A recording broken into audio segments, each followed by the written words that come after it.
ma notice no mijit within 24 hours. Adwa wacho ni tarik 28 dwe mar ariyo ng'anyo nen ng'anyo mane jo hala mane ong'anyo against China Square ka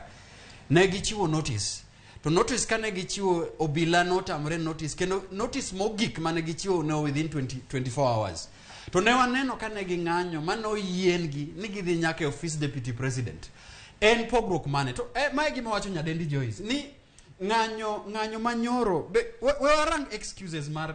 ang'eyo comrade Dina ang'eyo ni ntiere ochruoko manyo bedo to kori bedo kamano lakini ng'anyo eni within the rights mar demonstration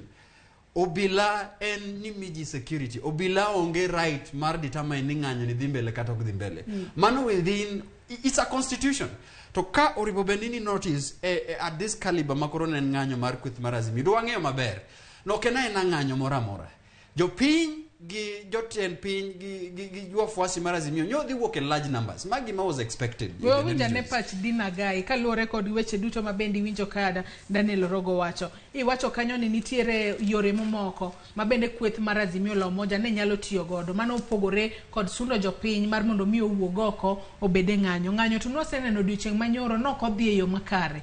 weche mopogore no dhi nitiere jogo manolalo ngimagi nitiere nyako Obila mabende noyudo hinyruok e kinde ng'anyo makamano gin yore mage maponono kweth mar Azimio ne nyalo tiyo godo mopogore kod sundo jopiny odhi e ng'anyo mana kaka iwacho mokwongo maduong' ahinya dong jatend Azimio nyalo